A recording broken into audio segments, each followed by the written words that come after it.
안녕하십니까. 반갑습니다. 찬양대 찬양 감사드립니다. 소개해 주신 것처럼 저는 광주 서부교회에서 신앙생활 하고 있습니다. 광주 서부교회 잘 아시겠지만은 모르시나요? 잠깐 소식을 말씀드리면 광주 서부교회는 2002년도에 선교원으로 시작했다고 합니다. 그리고 2007년도에 자립을 해서 지금까지 복음을 전하고 있습니다. 현재는 약 400여 명 정도 아이들 포함해서 주일날 모이고 있습니다. 선교원 때부터 쓰던 건물을 아직까지 쓰고 있어서 20여 년이 넘었잖아요. 그래서 많이 노후화되고 또 부족한 부분들이 많이 있어서 지금 이제 교회당 건축을 기도 가운데 준비하고 있습니다.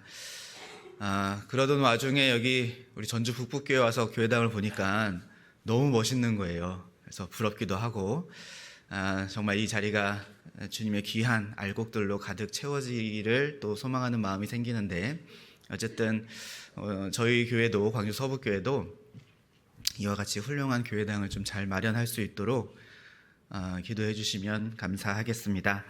그리고 저 개인적으로는 94년도에 전남 여수에서 구원받고 99년도부터는 여기 옆에 익산에서 신앙생활을 했습니다. 익산하고 전주 북부는 가깝죠?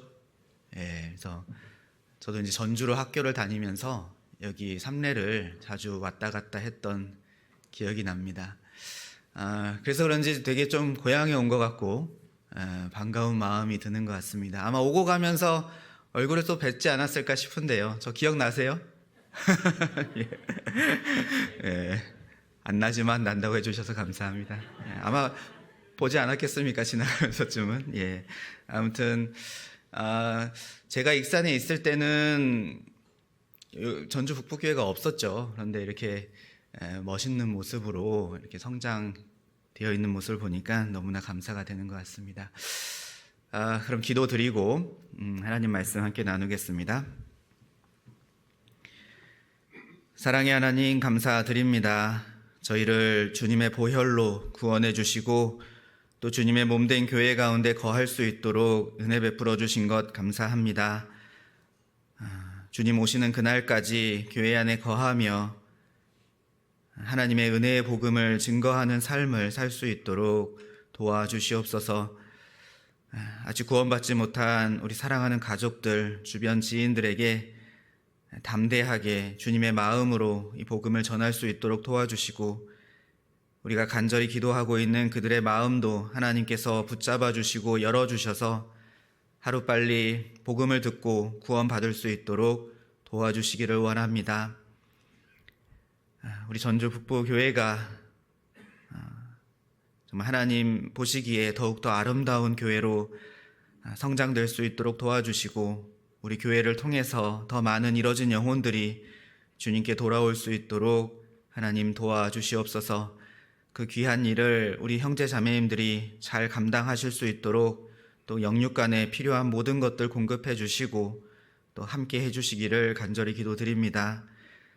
또 이 시간 초등부 천국 잔치가 또 진행되고 있습니다. 말씀 듣고 있는 우리 학생들 하나님께서 한 사람 한 사람 살펴주시고 성령의 능력으로 주님의 사랑이 마음에 새겨지고 그 귀한 영혼들이 주 안에서 잘 자라나 하나님의 선한 일꾼으로 늘 쓰임받을 수 있도록 도와주시옵소서. 그 일을 위해서 수고하는 우리 선생님들에게도 지혜와 능력으로 늘 함께 해주시고 도와주시기를 원합니다. 오늘 또 귀한 하루를 저에게 허락해 주시고 이렇게 함께 모여 교제할 수 있는 시간 주심도 감사합니다. 함께하는 모든 시간이 하나님께 영광이 되고 우리 각자에게 은혜 될 수 있도록 도와주시옵소서. 모든 시간을 전능하신 하나님께만 의지합니다. 우리를 사랑하시는 예수님 이름으로 기도드립니다. 아멘. 말씀 찾아보겠습니다. 베드로전서 1장입니다.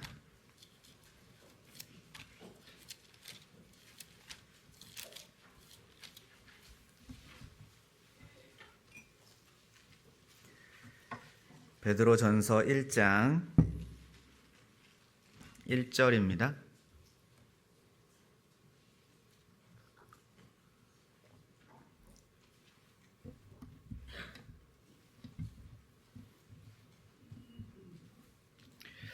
베드로전서 1장 1절.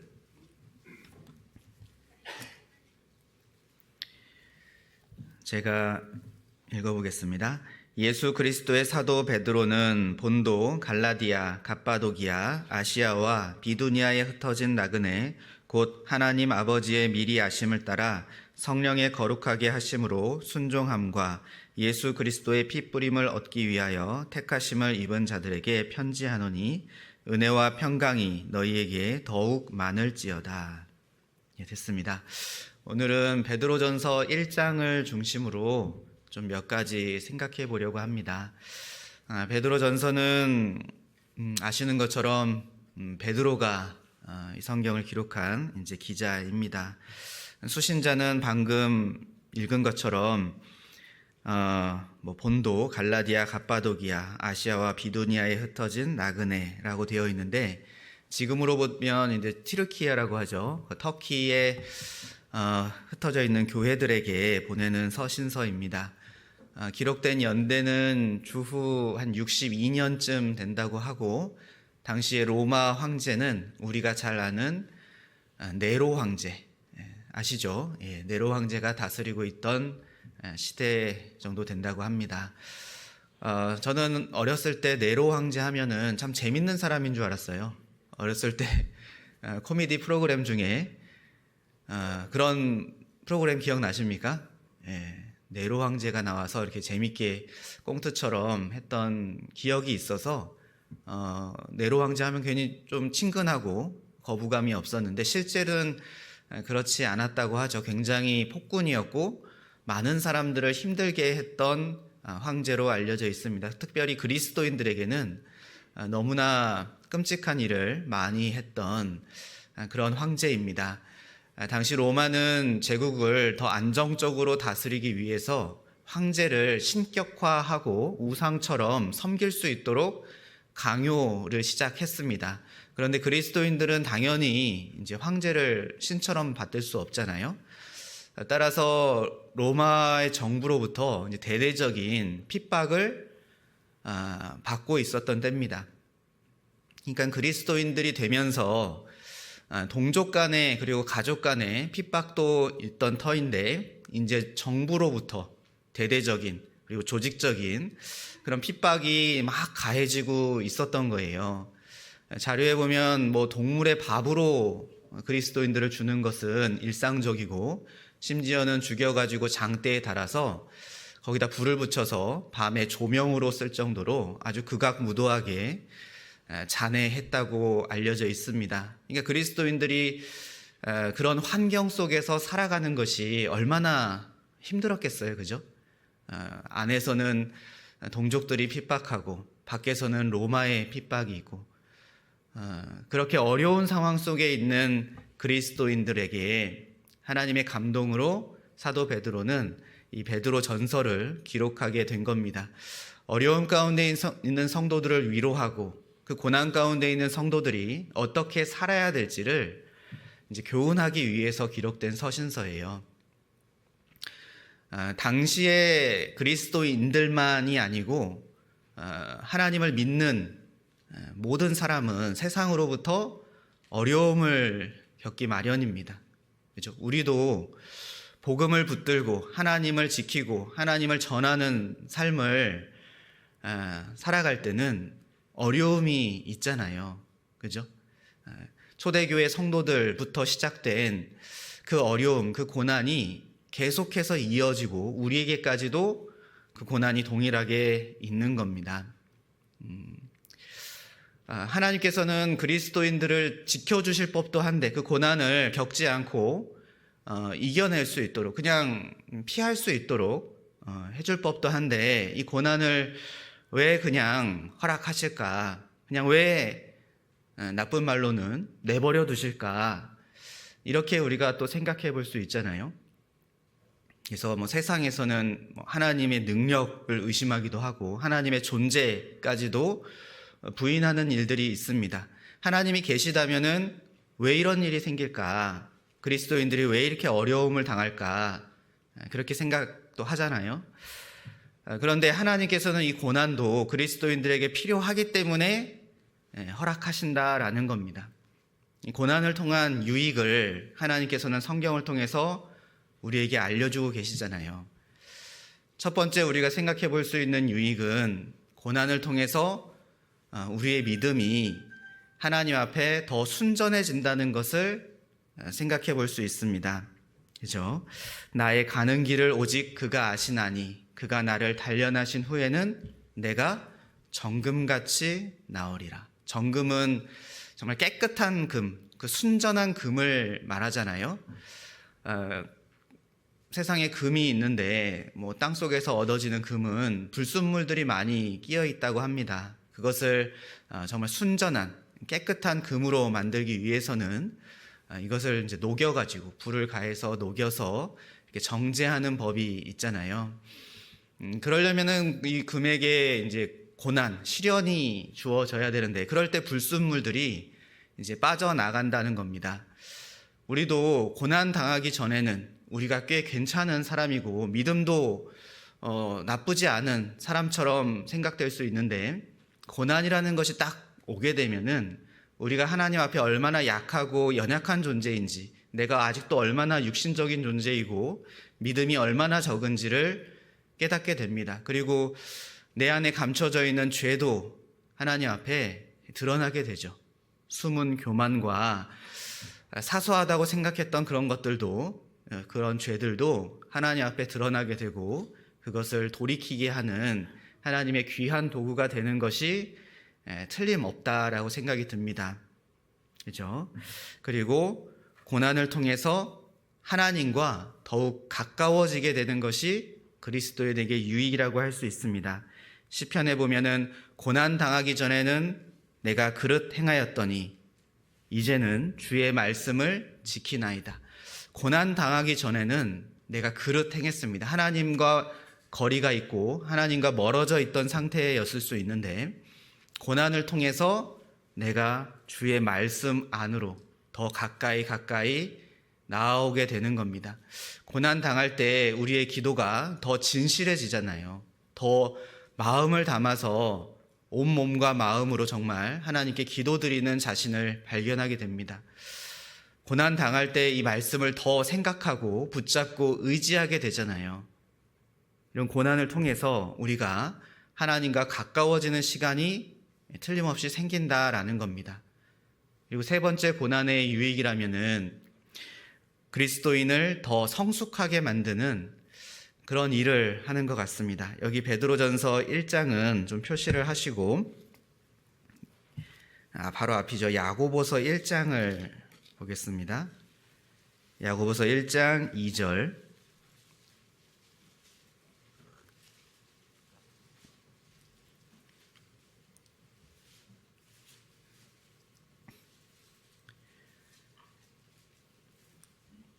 야고보서 1장 2절. 내 형제들아 너희가 여러 가지 시험을 만나거든 온전히 기쁘게 여기라. 시험, 어려움, 고난 이런 것들이죠. 그것을 만나면 온전히 기쁘게 여기라 말씀하십니다. 이유는 3절입니다. 이는 너희 믿음의 시련이 인내를 만들어낸 줄 너희가 알미라. 이 믿음의 시련, 고난, 어려움이 무엇을 만들어내냐? 인내를 만들어낸다. 오래 참음을 만들어낸다 라는 겁니다. 4절은 같이 읽어보겠습니다. 인내를 온전히 이루라. 이는 너희로 온전하고 구비하여 조금도 부족함이 없게 하려 함이라. 이 인내, 오래 참음이 우리의 삶을, 우리의 신앙 상태를 하나님 앞에 온전하고 구비하여 조금도 부족함이 없게 만들어준다는 겁니다. 인내가 그런 좋은 일을 한다는 거예요. 그래서 성경은 오래 참음, 인내가 반드시 필요하다고 여러 성경에서 하나님이 말씀하고 계십니다. 우리에게 꼭 필요한 것이 있다면 인내잖아요. 참아야 됩니다. 그런데 이 인내는 저절로 생기는 것이 아니다 그 말이에요. 고난을 통해서 우리가 인내를 배울 수 있다는 겁니다. 인내를 우리가 갖추게 되면 여기 온전하고 구비하여 이렇게 되어 있는데 이것이 뭐 영어로 하자면은 perfect and complete. 알아들으시죠? perfect and complete. 이 인내가 하나님 앞에 너무나 부족한 우리의 모습을 정말 퍼펙트하게, 완전하게, 그리고 정말 complete, 모든 것을 갖춘 것처럼 이렇게 만들어 가신다는 겁니다. 이 인내가 있으면 참 좋겠잖아요. 하나님 앞에 내가 온전해지기를 원하잖아요. 근데 이 인내는 고난을 통해서 만들어진다는 겁니다. 젊어서 고생은 사서도 한다. 그런 말 우리가 많이 쓰고 듣는데 사실 그리스도인들에게 필요한 것이 젊어서 고생, 주님을 위한 고난, 주님을 위한 어려움이 우리 삶을 하나님 앞에 더 성숙하게 만들어가는 그 재료가 된다 그 말입니다. 그래서 하나님께서는 힘이 없어서도 아니고 우리를 방치해서도 아니고 이런 여러 가지 고난에 유익이 있기 때문에 이런 것들을 우리에게 허락하시고 시기적절하게 사용하신다라는 것을 우리가 알 수 있습니다. 구원받은 사람이라고 해서 다 고난을 받는 것은 아니죠. 그죠? 여기 앞에 디모데후서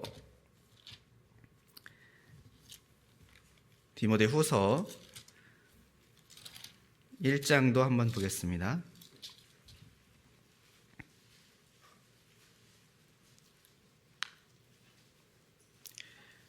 디모데후서 1장 8절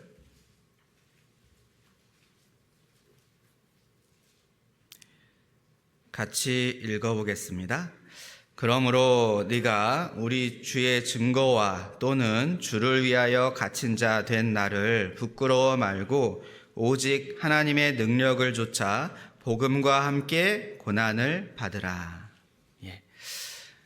사도 바울이 디모데에게 보내는 서신서잖아요. 여기에 보면 복음과 함께 고난을 받으라 그렇게 말씀하고 있습니다. 그러니까 누가 고난을 받냐? 아까도 말씀드린 것처럼 복음을 전하는 사람, 복음을 지키는 사람, 복음과 함께하는 사람이 고난을 받는 겁니다. 그렇죠? 초대교회 성도들뿐만 아니라 계속된 이 복음의 역사에 진정으로 동참하는 사람이 고난을 받게 되고 고난의 유익들을 얻게 되는 겁니다. 그렇지 않은 사람은요, 고난받지 않겠죠. 사도 바울도 그리고 여기 서신서를 받고 있는 디모데도 정말 복음과 함께 고난을 받았습니다. 이 복음을 붙잡기 전에는, 복음을 전하기 전에는 나름대로 잘 살고 있었어요. 어려움이 없었습니다. 그런데 복음을 통해서 구원받고 이 복음을 전하자 그렇게 어려움을 당하기 시작했잖아요. 그리고 지금은 아마 주 안에서 너무나 큰 영광과 행복 가운데 있으리라 생각이 듭니다. 우리 시대에도 마찬가지죠. 우리 시대에도 그리스도인 구원받았다고 해서 다 이 복음의 고난을 받는 것은 아니라고 생각합니다. 그러나 이 아까 우리가 찾았던 이 베드로 전서는 고난받는 성도들을 위해서 기록되어 있는 서신서예요. 복음과 함께 고난받는 성도들에게 위로를 주고 어떻게 살아야 될지를 교훈하고 있는 성경입니다. 따라서 나에게 정말 필요한 성경이 될 수 있도록 우리가 우리의 삶을 더 복음과 함께 하려고 노력해야 되지 않을까 생각이 듭니다. 복음과 함께 고난받는 사람을 위한 서신서이기 때문에 그래요. 그러니까 우리 전주 북부교회 우리 형제 자매님들에게 필요한 성경이죠. 또는 내가 이제 복음과 함께 살기로 다짐했기 때문에 이 베드로 전서를 우리는 자주 읽고 내가 어떻게 마음을 지키고 또 살아야 될지를 늘 묵상할 수 있으면 좋겠습니다. 그렇게 긴 성경이 아니니까 좀 자주 읽었으면 좋겠는데 다시 베드로전서 1장을 돌아가 보겠습니다. 베드로전서 1장 1절입니다.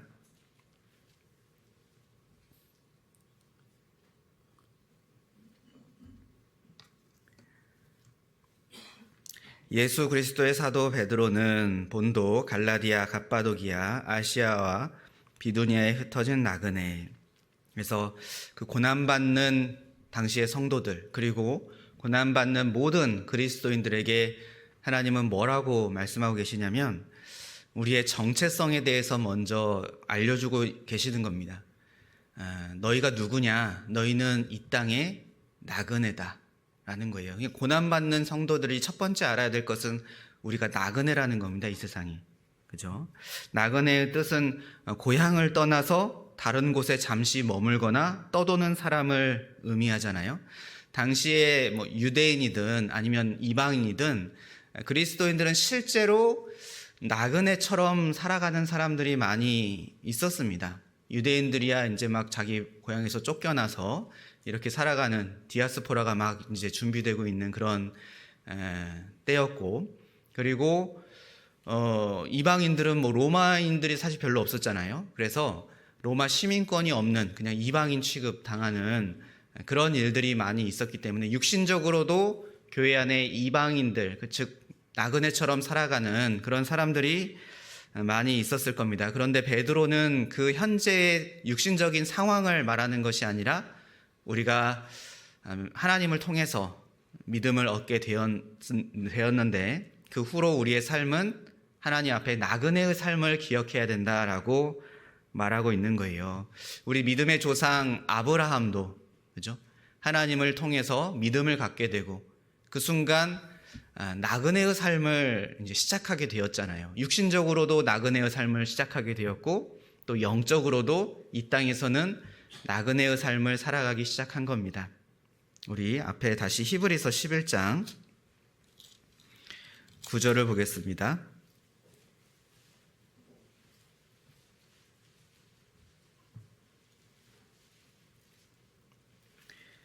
히브리서 11장 9절.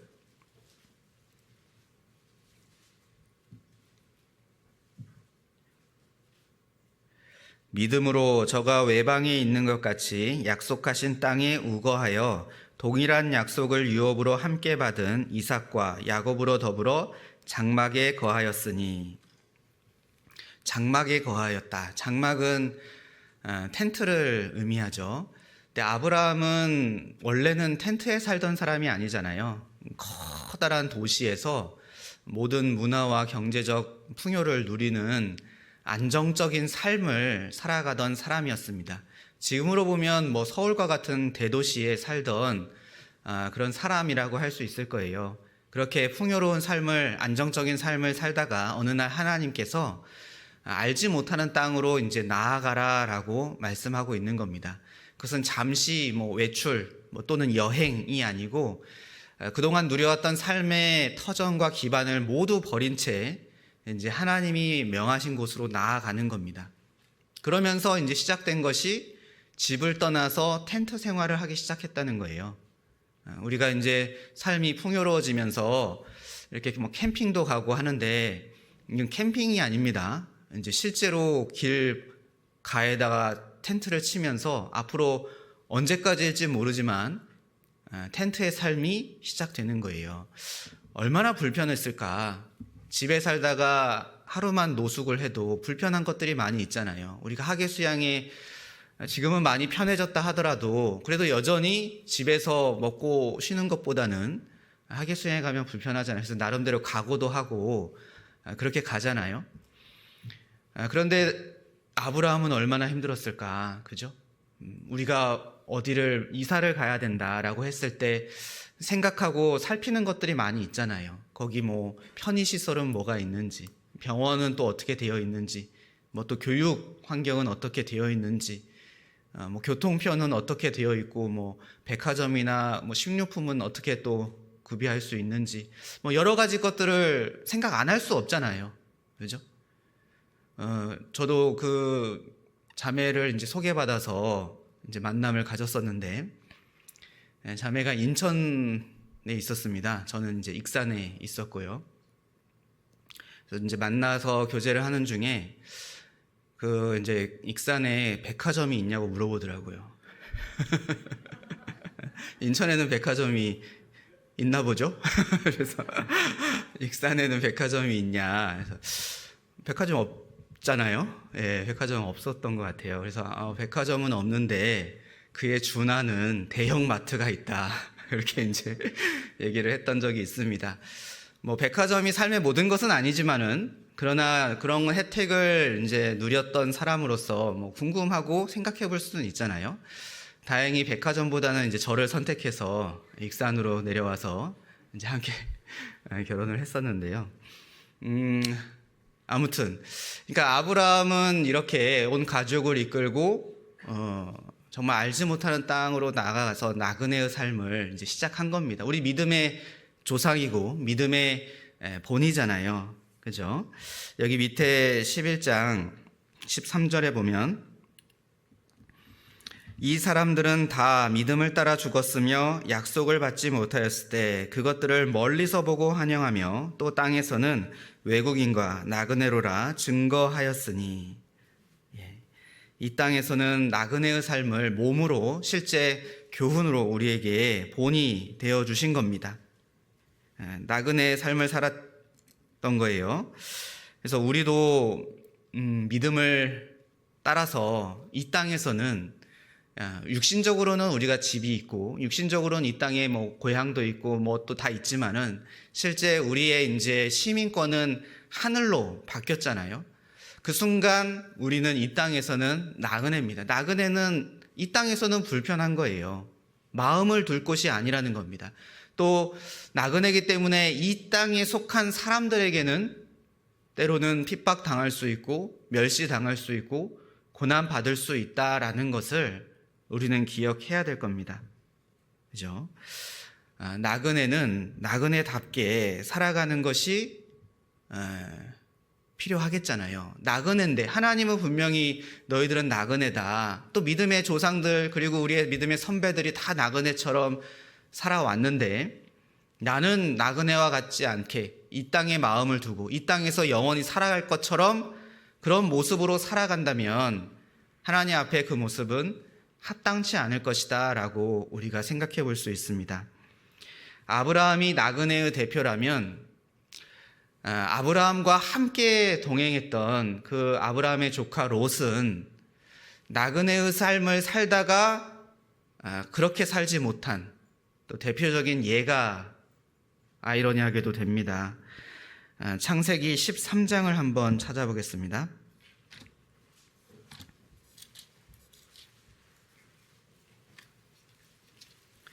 창세기 13장 12절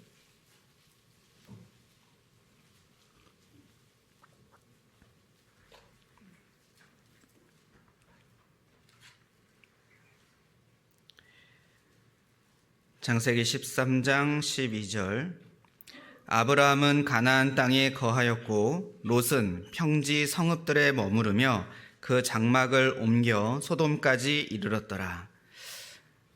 아브라함과 이 조카 롯은 함께 그 갈대아 우르에서 나왔죠. 그래가지고 이 장막 생활, 함께 나그네의 생활을 했습니다. 그러던 뭐 여러 가지 일들 가운데 뭐 애굽도 갔다 오고 뭐 이런 일들이 있었잖아요. 그러면서 이 조카 롯은 그 옛날 생활, 그 자기가 고향에서 누렸던 그 생활을 또 애굽에서도 본 거예요. 그러면서 이것이 마음에 좀 요동이 왔던 것 같습니다. 그러던 차에 이제 종들, 아브라함의 종과 자신의 종이 서로 다투는 일이 생기고 그런 일들을 여러 가지 일들을 통해서 여기를 떠나야겠다라고 마음 먹게 되고 결국에는 그 애굽 땅과 같은 그리고 자기가 살았던 옛날 고향과 같은 그 소돔과 고모라로 이제 들어가기를 결심하는 겁니다. 그래서 여기 방금 읽은 것처럼 그 장막을 옮겨 소돔까지 점점 들어간 겁니다. 그죠? 그리고 얼마 후에는 아예 그 안으로 들어갔죠. 여기 창세기 14장 12절을 보면 소돔에 거하는 아브라함의 조카 롯, 장막을 옮겨가다가 이제 소돔에 아예 집을 마련하고 터전을 잡고 거기 거하는 조카 롯이 되었습니다. 그리고 후에는 꽤 높은 지위까지도 올라갔어요. 창세기 19장 1절에 보면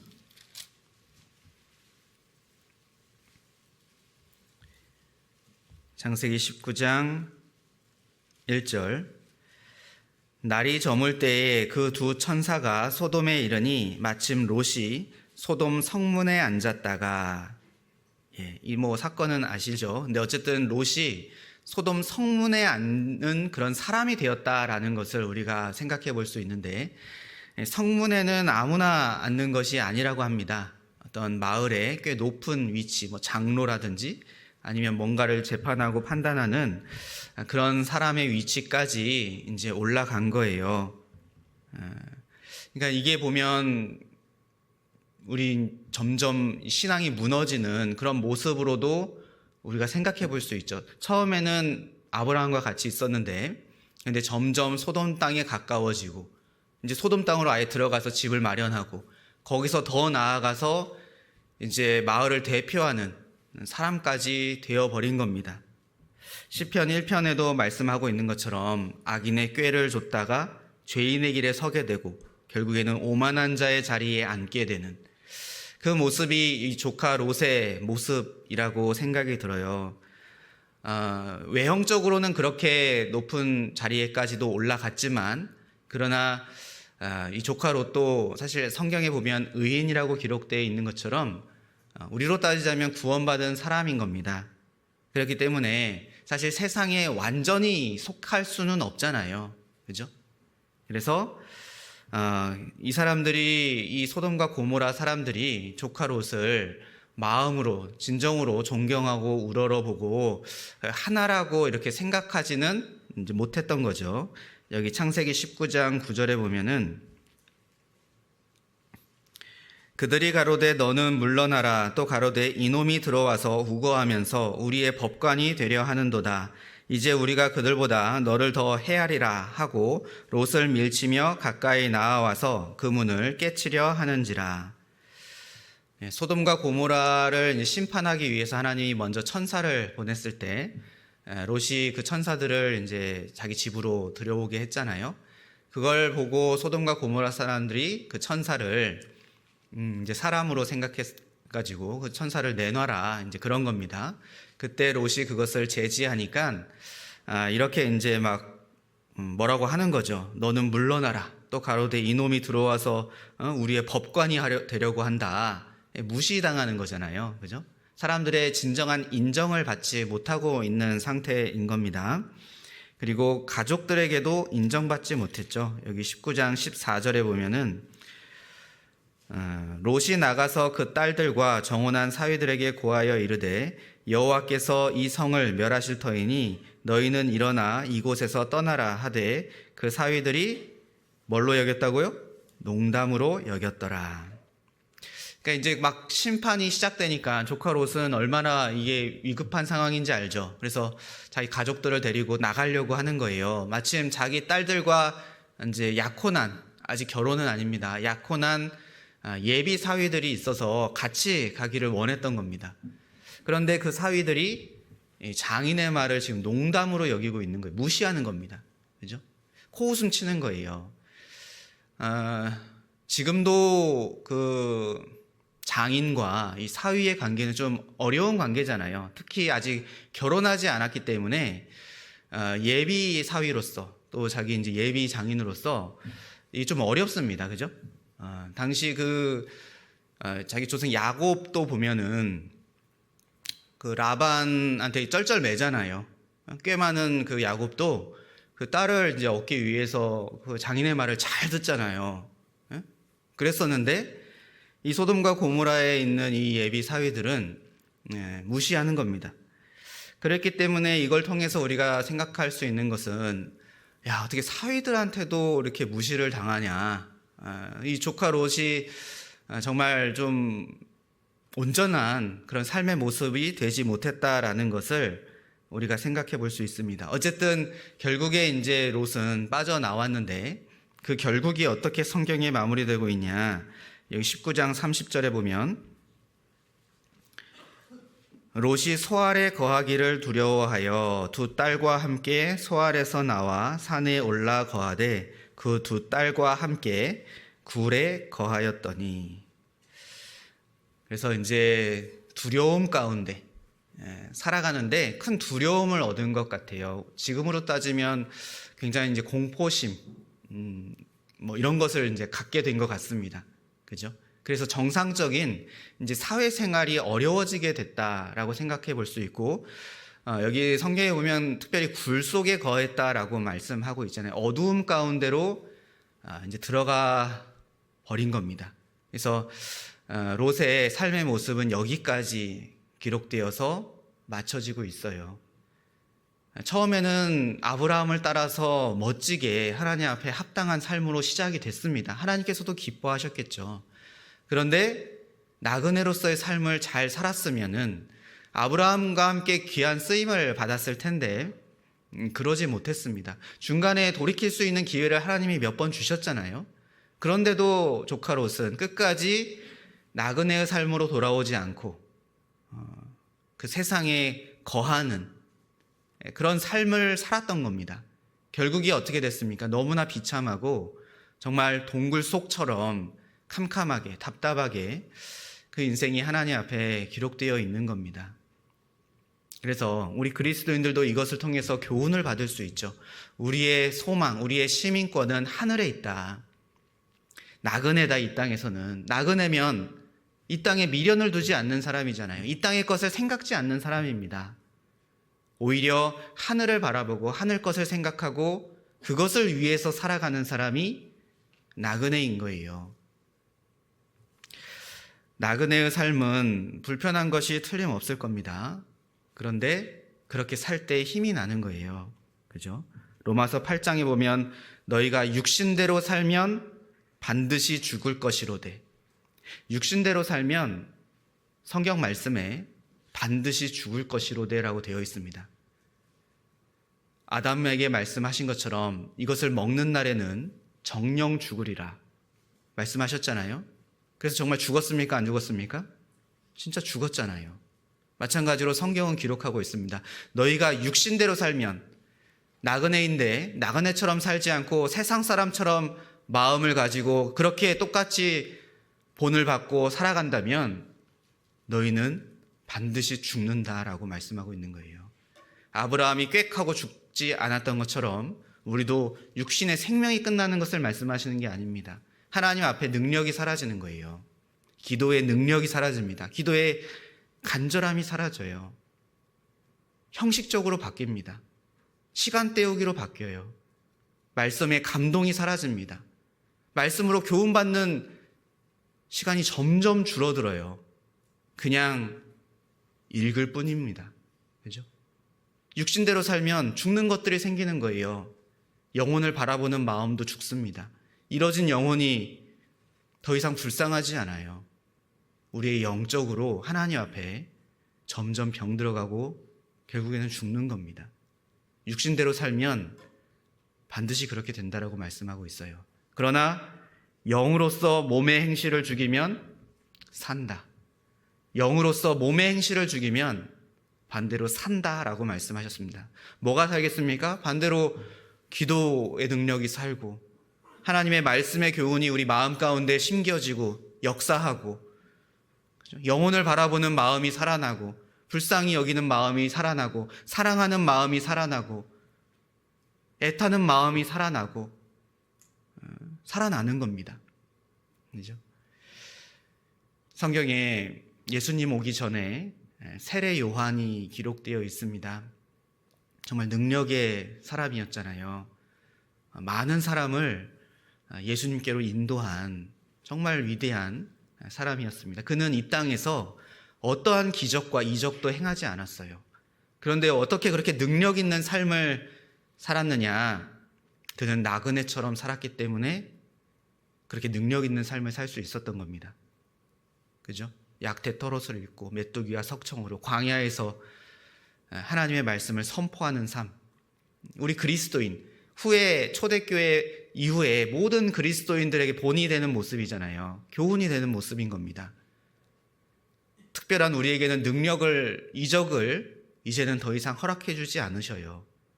그런데 우리가 어떻게 이 마지막 때에 힘있게 능력 있는 삶을 살 수 있느냐?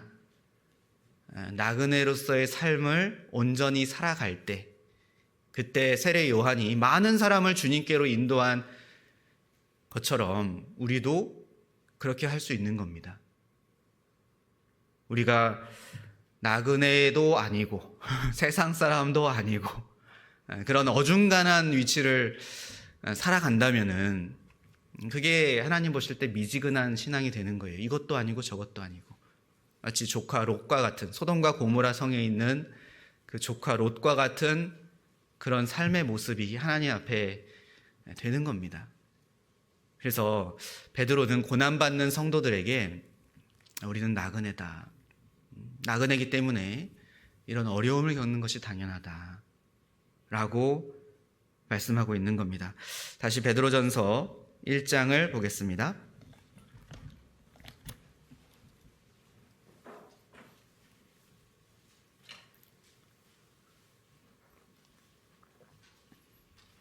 (1장) 3절.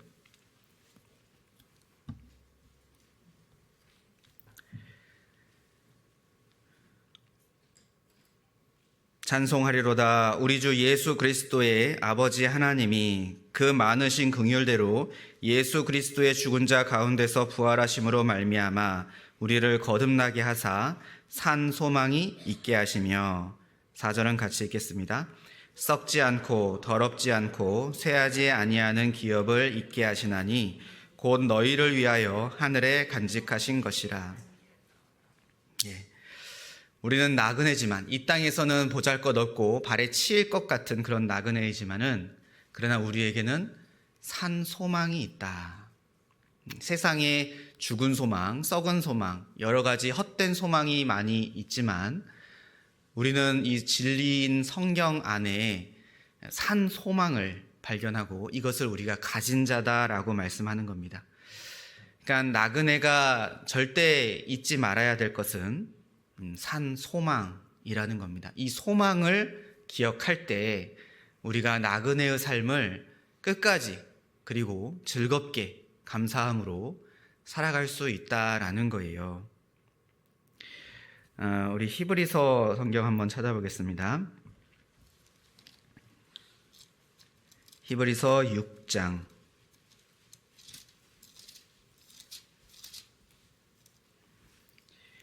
19절입니다.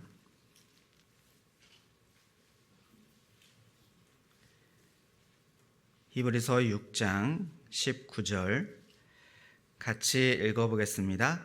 우리가 이 소망이 있는 것은 영혼의 닷 같아서 튼튼하고 견고하여 휘장 안에 들어가나니. 예, 됐습니다.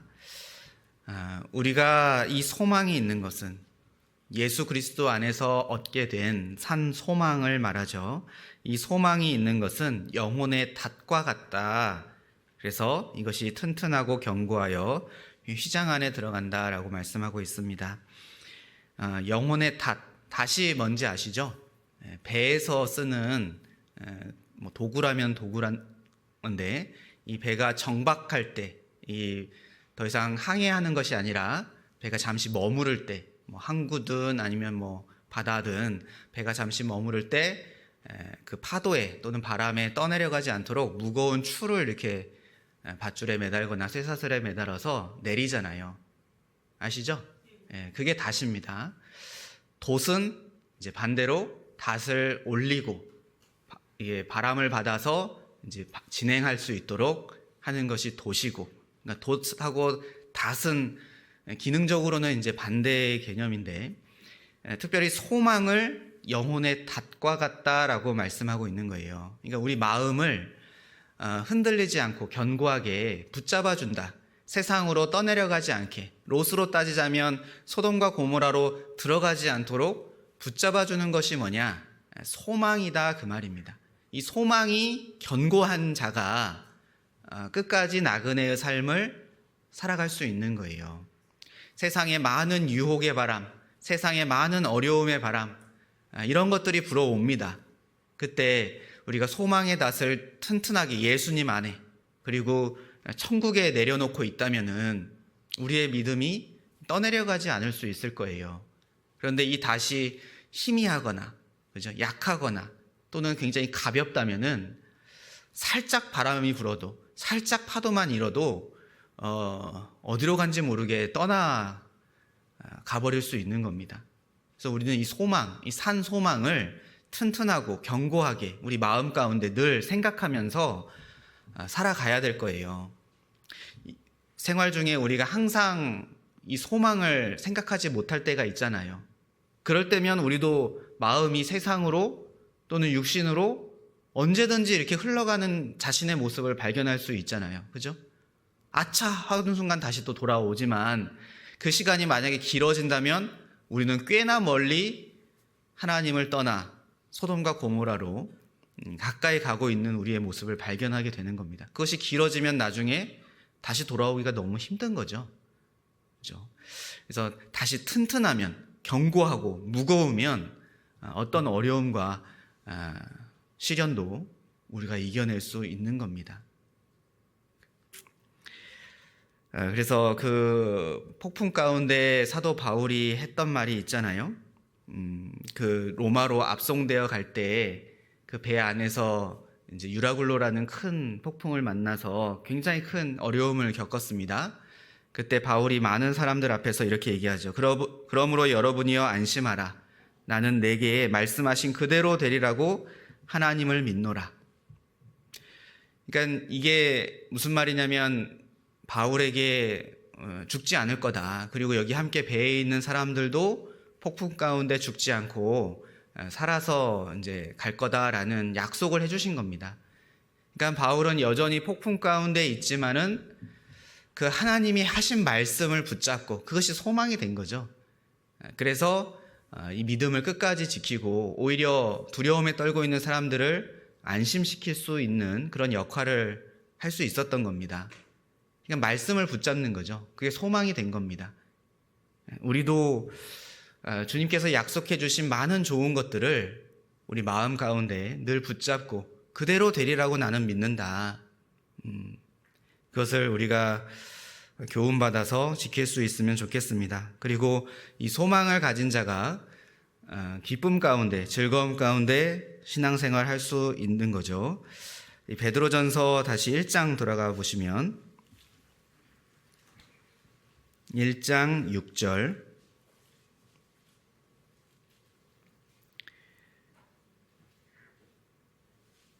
1장 6절 같이 읽어보겠습니다.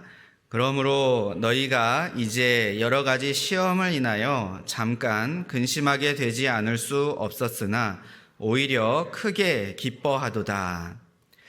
여러 가지 시험을 당할 수 있고 고난 당할 수 있지만 그것이 우리의 물론 어려움이 되니까 당연히 근심할 수 있다. 마음이 힘들 수 있다. 그러나 금방 우리는 다시 또 기뻐할 수 있다는 겁니다. 왜냐? 7절이죠. 같이 읽어보겠습니다. 너희 믿음의 시련이 불로 연단하여도 없어질 금보다 더 귀하여 예수 그리스도에 나타나실 때에 칭찬과 영광과 존귀를 얻게 하려 함이라.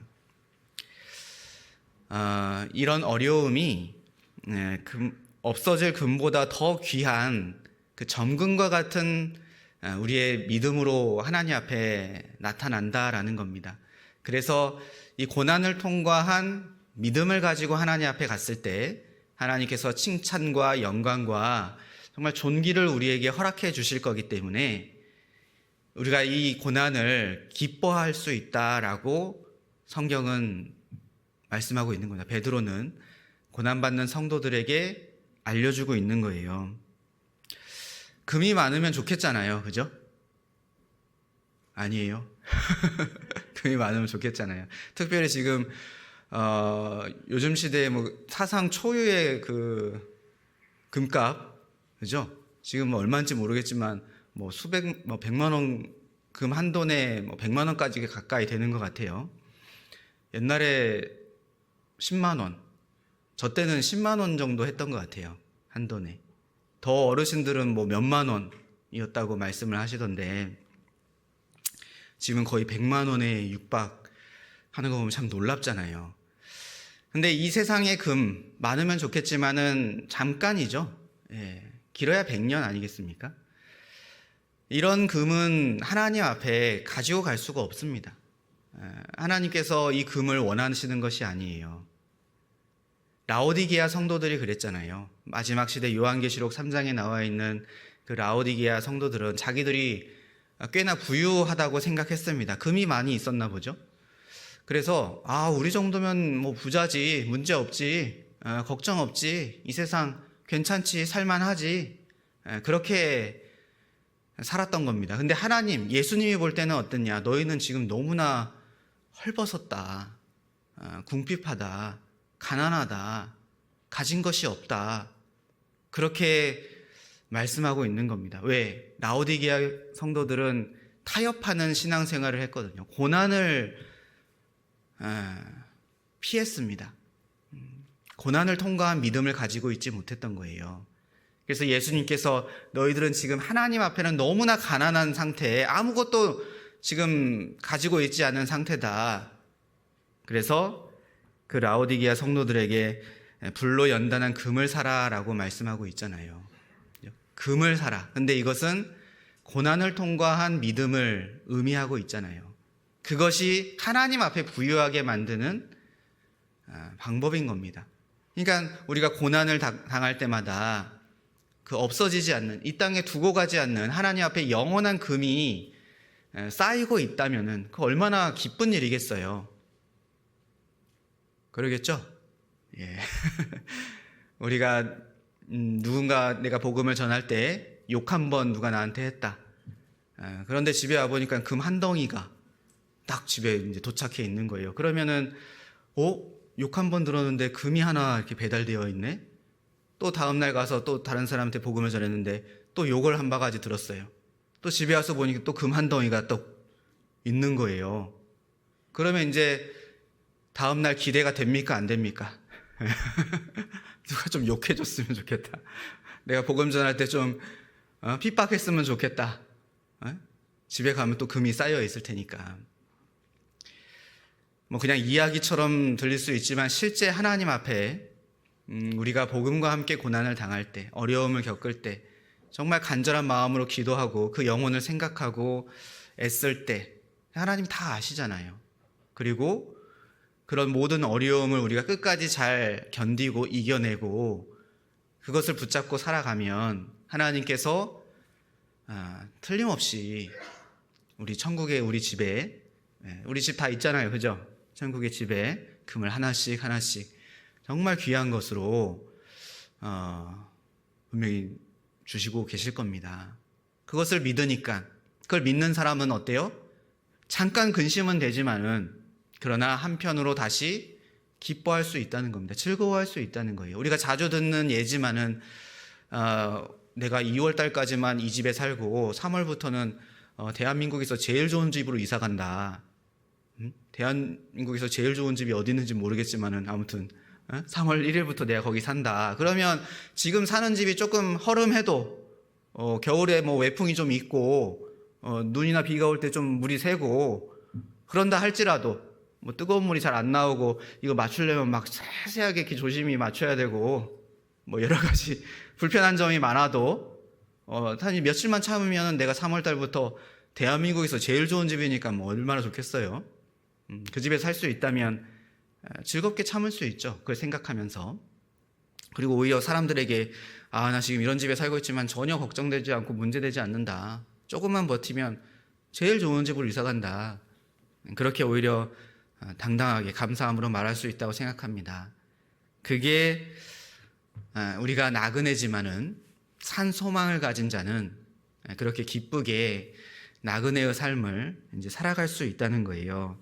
로마서 12장 12절에도 소망 중에 즐거워하며 그렇게 돼 있잖아요. 소망 중에 우리가 즐거워할 수 있는 겁니다. 그러니까 이 소망이 흐려지고 약해지고 희미해지잖아요.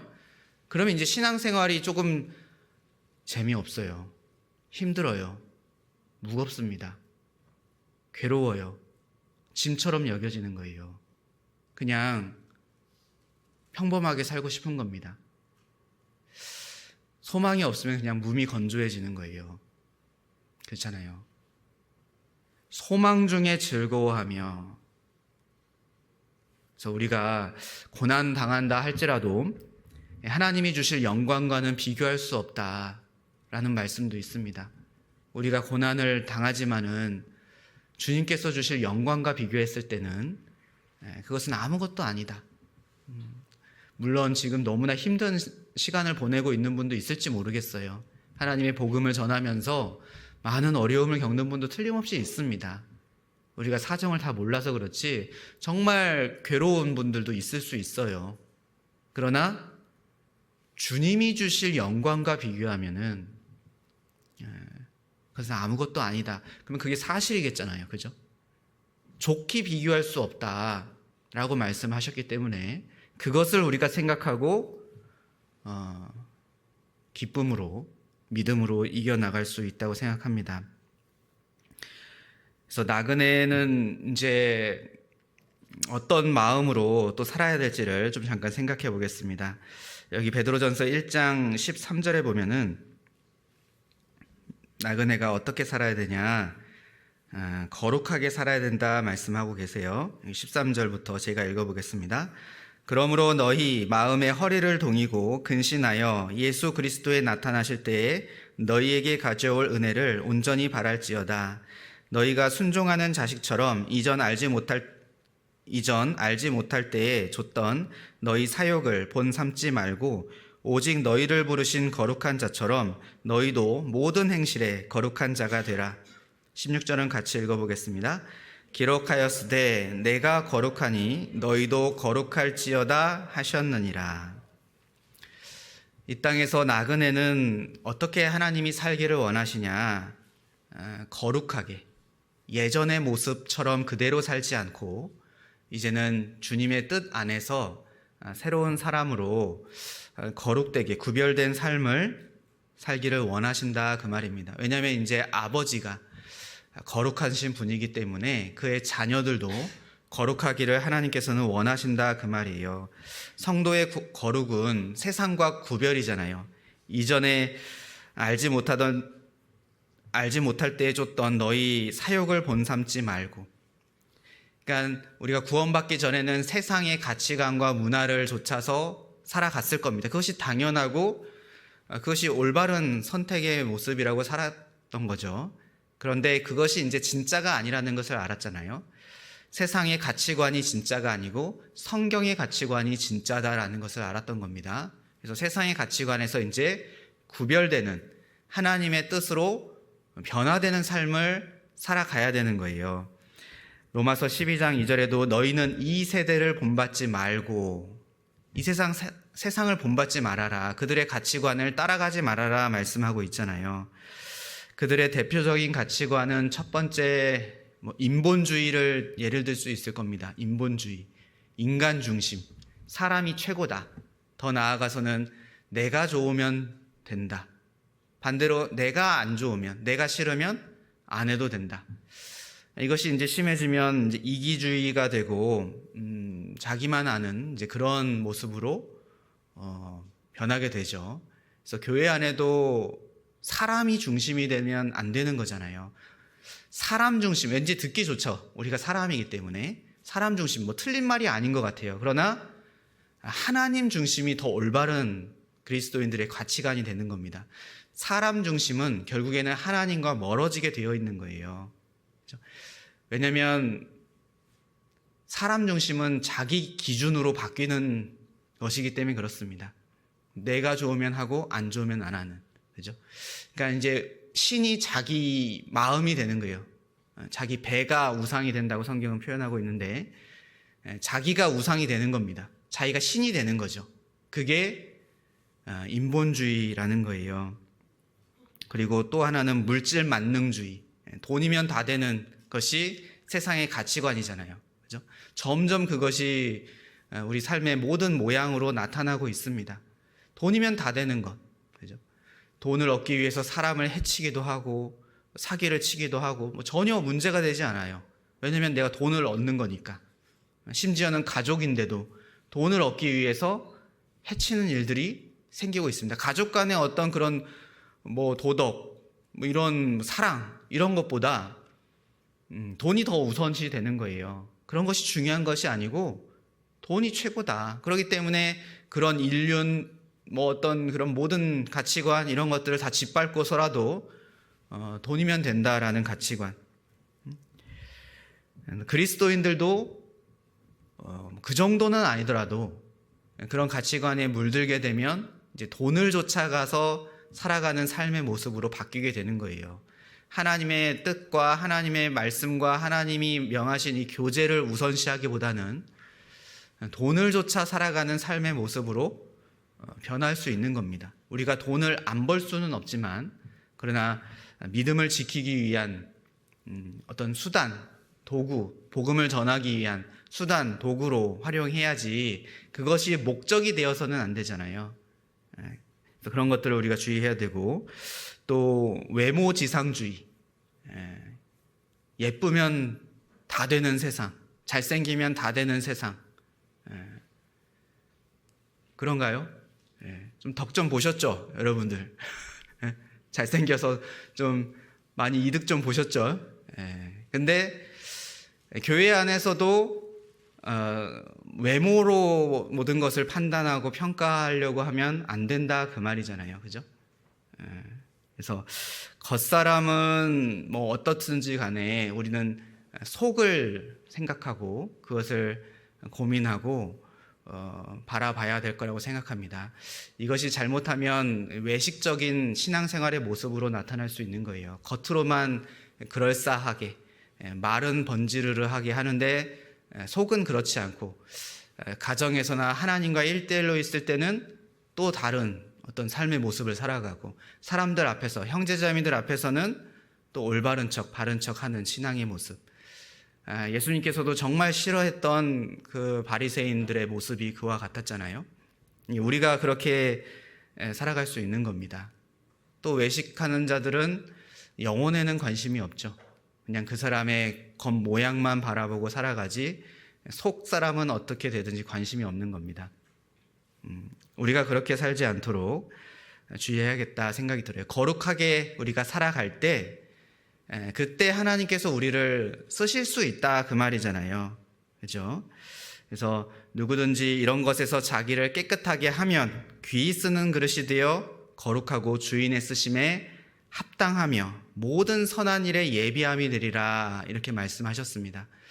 우리가 거룩한 삶을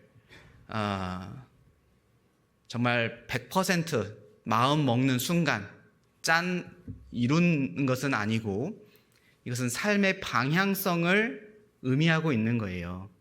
그러니까 우리가 어느 정도 구별돼야, 어느 정도 변화돼야 하나님이 쓰신다 이런 말이 아니고, 우리의 마음의 방향성이 거룩함으로 나아가는 쪽으로 돌아설 때, 그때 하나님이 우리를 선하게 쓰실 수 있다 그 말입니다. 그러니까 우리가 구원받기 전에 나의 모습이나 어떤 마음의 상태가 사실 다 다르잖아요. 그죠? 어떤 분은 처음부터 도덕적으로 경건하게 종교 생활을 하시면서 경건하게 자신을 단련시키고 훈련시킨 사람이 있어요.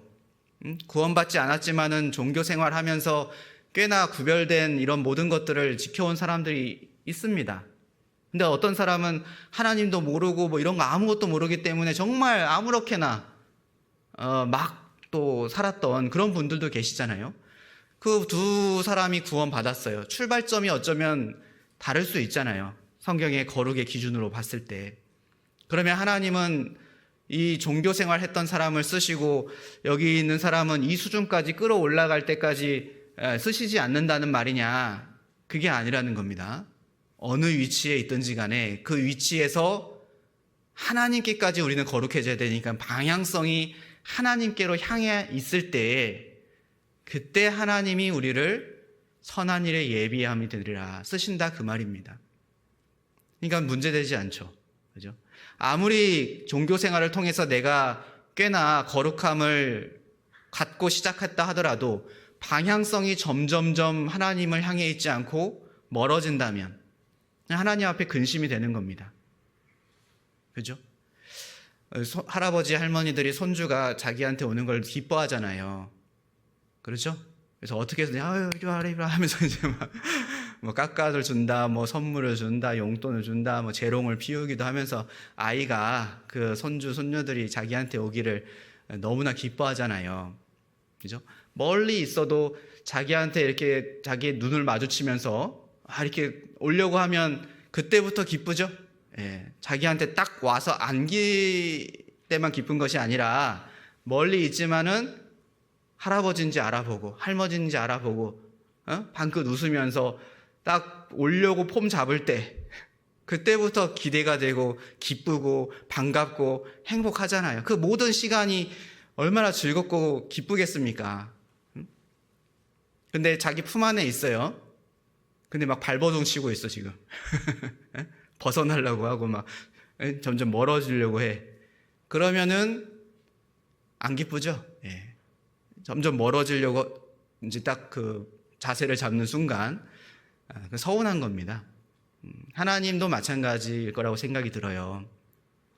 우리를 정말 눈동자같이 지키고 계시는 하나님, 우리를 계속 쳐다보고 계십니다.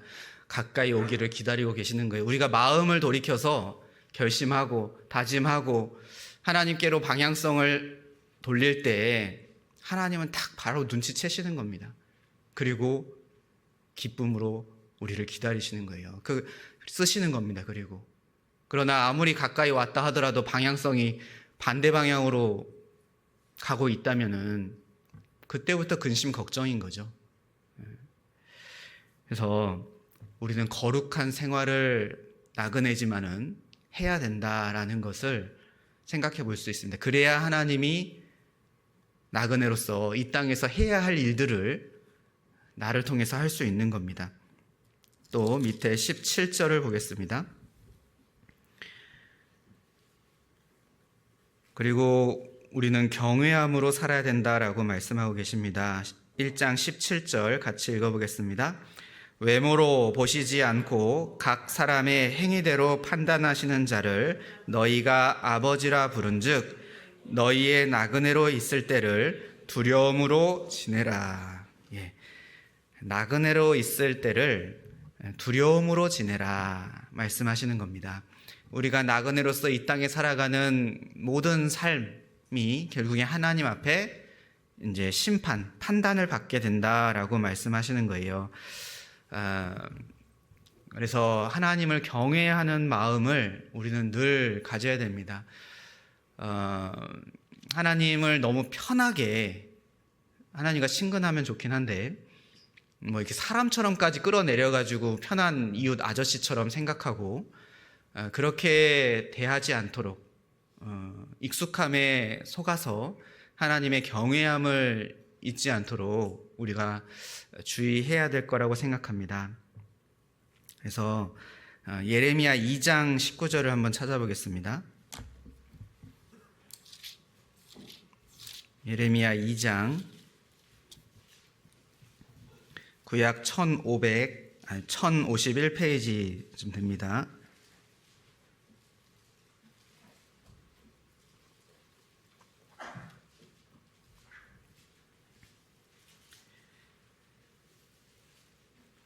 예레미야 2장 19절 1051페이지.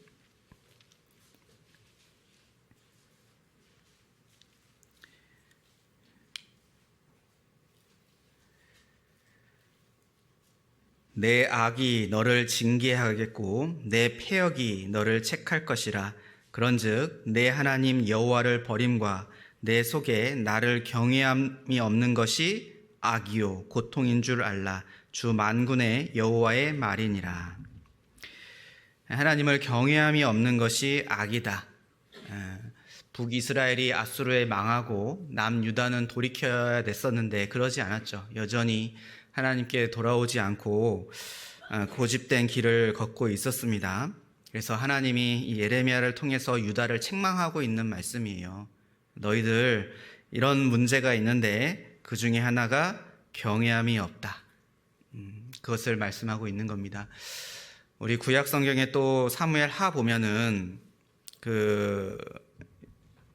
이제 하나님의 언약궤를 다시 찾아오는 내용이 기록이 되어 있잖아요. 그죠?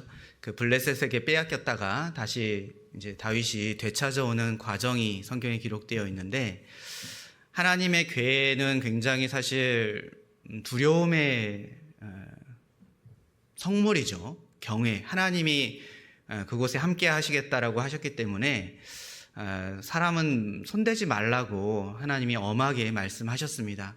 그런데 웃사가 자기 집에서 그 언약궤를 보관할 수 있는 그런 기회를 얻었던 거예요. 그때 한 20년간 자기 집에 그것이 있다 보니까 익숙해진 겁니다. 친숙해진 거예요. 편해진 겁니다. 그래서 그 하나님의 언약궤를 다시 옮길 때 수레에 싣고 가다가 덜컹 하니까 이제 떨어질 것 같으니까 웃사가 그것을 이제 손을 대고 잡았죠. 그런데 하나님이 웃사를 이제 징계하신 내용이 성경에 기록되어 있습니다. 그것을 통해서 우리가 교훈 받을 것은 익숙함에 속아서 하나님의 경외함을 잊어서는 안 되겠다라는 겁니다. 물론 대소하고 여호와를 경외하는 자에게 복을 주시리로다. 물론 대소하고 여호와를 경외하는 자에게 하나님이 복을 주시겠다 말씀하셨어요. 정말 두려워할 자를 두려워하고 존경할 자를 존경하고 사랑할 자를 사랑하는 것이 우리의 마땅한 삶의 모습이라고 생각이 듭니다. 하나님을 두려워하지 않는 우리의 삶의 모습은 하나님 앞에 합당치 않을 거예요. 우리가 경외하는 삶을 살아갈 때, 하나님을 경외한다는 게 뭐겠습니까? 말씀을 순종하는 그런 모습이잖아요. 그죠? 그렇게 할 때 하나님께서 복을 주시겠다고 말씀하셨습니다. 이제 곧 명절인데 새해 복 많이 받으세요. 그런 인사들을 나누잖아요. 어떻게 하면 복 받냐? 여호와를 경외하는 자에게 하나님이 물온대소하고 다 복을 주시겠다고 말씀하셨습니다. 올 한 해 우리가 하나님을 경외하면서 복을 많이 받을 수 있으면 좋겠습니다. 다시 베드로전서 1장 22절 마지막으로 우리 나그네들이 어떻게 또 살아야 되는지 세 번째 교훈을 생각해 보겠습니다. 베드로전서 1장 22절 같이 읽어보겠습니다. 너희가 진리를 순종함으로 너희 영혼을 깨끗하게 하여 거짓이 없이 형제를 사랑하기에 이르렀으니 마음으로 뜨겁게 피차 사랑하라. 그리스도인들은 지금 나라로부터도 핍박을 받고 동족으로부터도 핍박을 받고 굉장히 어려움을 겪고 있잖아요. 그런데 이 나그네들끼리 그리스도인들끼리 마저도 서로 싸우고 다툼이 있다면은 도대체 우리는 어디서 위로를 받고 사랑을 느끼고 마음 편히 따뜻하게 지낼 수 있겠느냐. 나그네들끼리 피차 뜨겁게 사랑하라고 베드로는 위로하고 있는 겁니다.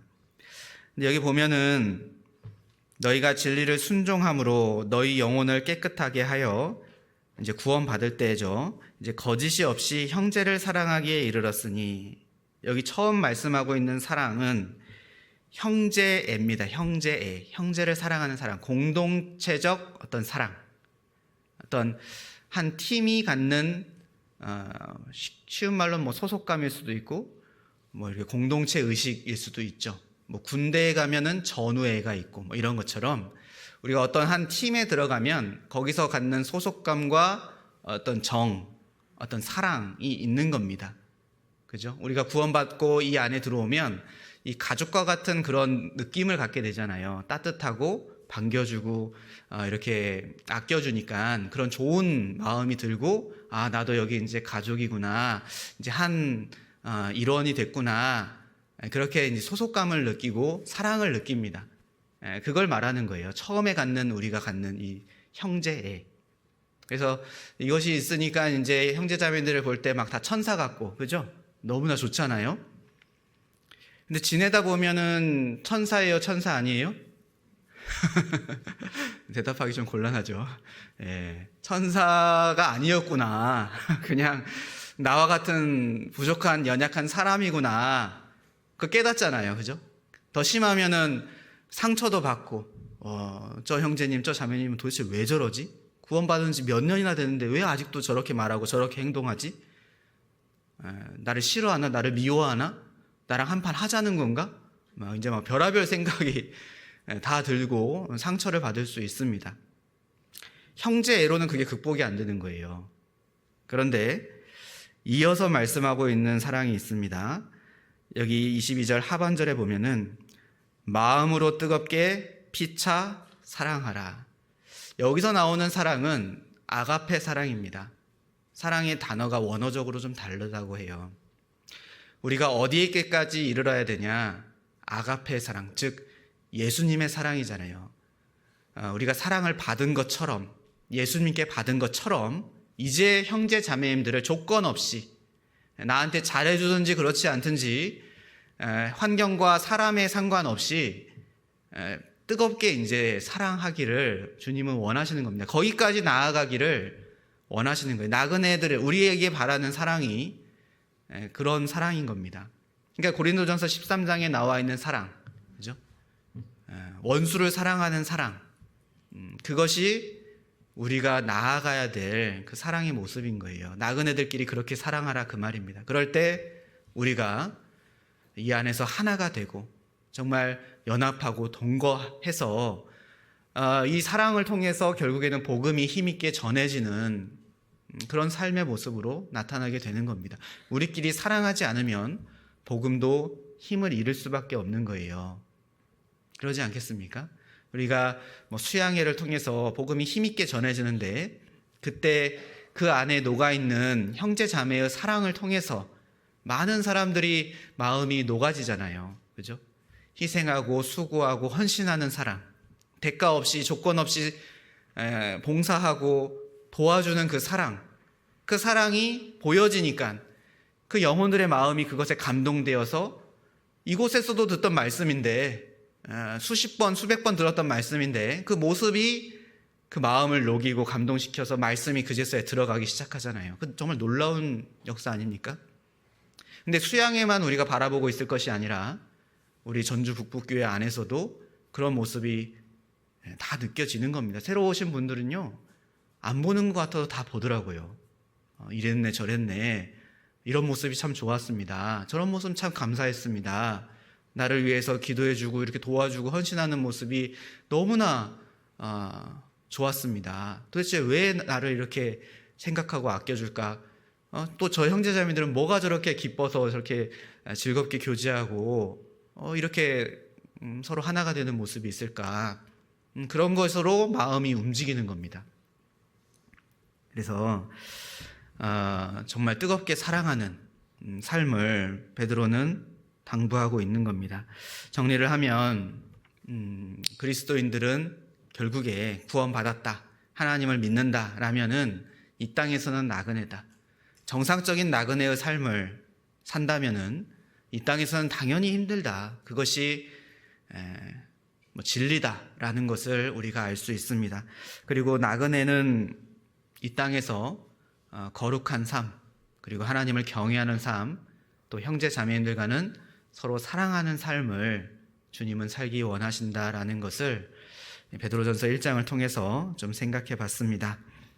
아무튼 복음과 함께 고난받는 우리 전주 북북교회가 될 수 있으면 좋겠습니다. 기도하고 마치겠습니다. 사랑의 하나님, 감사합니다.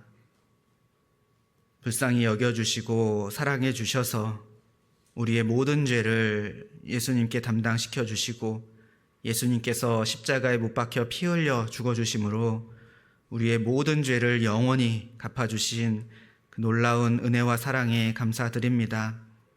이제 우리 남은 삶은 그 사랑에 보답하는 마음으로 살아가기를 원합니다. 하나님, 저희 마음과 생각을 지켜주시고 늘 주님을 사랑하며 맡겨주신 복음 전하는 그 일을 잘 감당할 수 있도록 도와주시옵소서. 베드로전서 1장을 통해서 우리가 나그네라는 것을 알았습니다. 더 이상 이 땅에 미련 두지 않고 소망 두지 않고 하나님께서 약속해 주신 산 소망을 마음에 품고 합당하게 살아갈 수 있도록 도와주시옵소서. 우리의 모든 삶이 하나님께 영광이 되고 기쁨이 될 수 있도록 도와주시기를 원합니다. 우리 전주 북부교회 모든 형제 자매님들 각 상황과 형편을 하나님께서 잘 아시오니 위로해 주시고 도와주셔서 더욱 주님을 붙잡고 의지함으로 이 마지막 때의 그리스도인의 삶을 잘 감당할 수 있도록 도와주시옵소서. 3월 달에 계획되어 있는 청년의 전도 집회에도 하나님 함께해 주시고 많은 잃어진 영혼들이 주님께 돌아오는 귀한 시간 될 수 있도록 도와주시옵소서.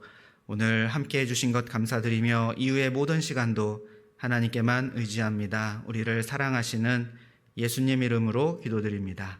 아멘. 찬송 367장 함께 하시겠습니다.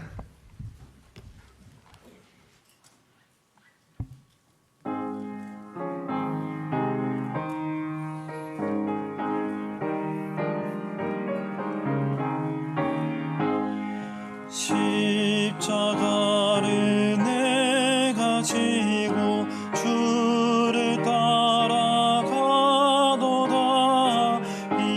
이제부터 예수로만 나의 보배 삼겠네.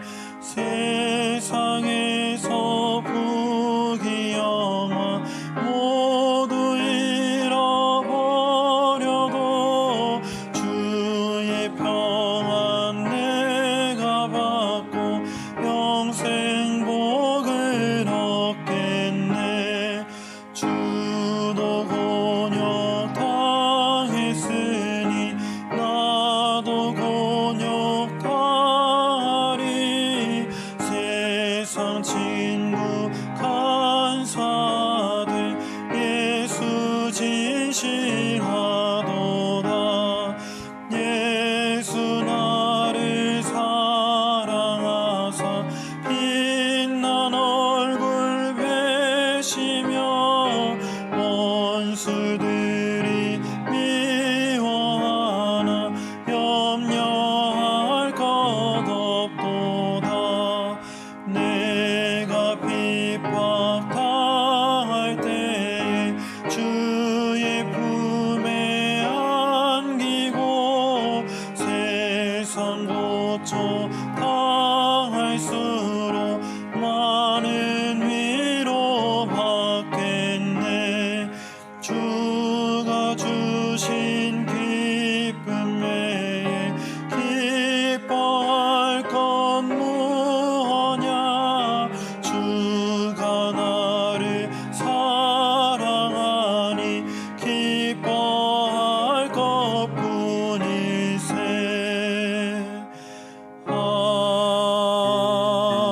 아멘.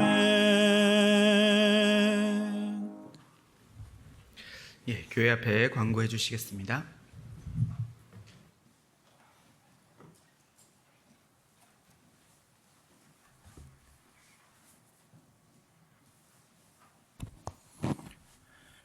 나그네로서 마음으로 뜨겁게 사랑합니다. 광고하겠습니다.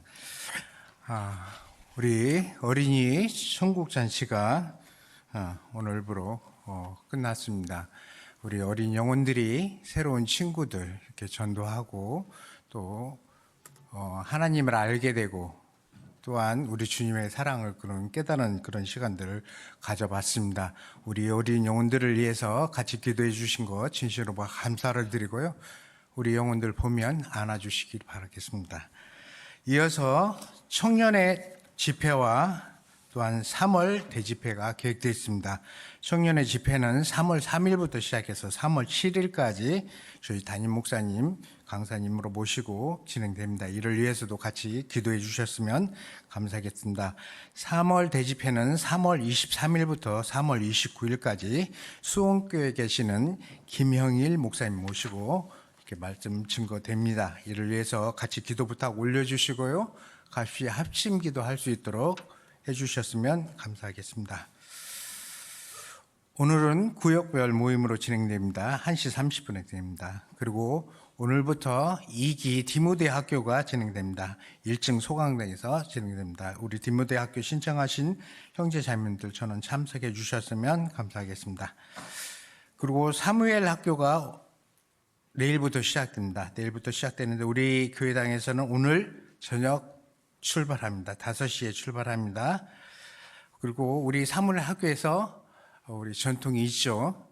전통이 있어서 이번에도 사무엘 학교 수료하고 상을 받고 오신 분에게는 장학금을 지급하겠습니다. 우리 사무엘 학교 참석하시는 형제 자매님들 꼭 상 받아갖고 와주셨으면 감사하겠습니다. 화요일에는 구역 모임과 또 직장조 모임이 있습니다. 그리고 목요일에는 구역 모임이 있겠습니다. 이번 주에 청년의 수련회가 있습니다. 2월 13일부터 14일까지 금요일부터 시작해서 토요일까지 우리 청년의 수련회가 있습니다. 이를 위해서 기도해 주셨으면 감사하겠습니다.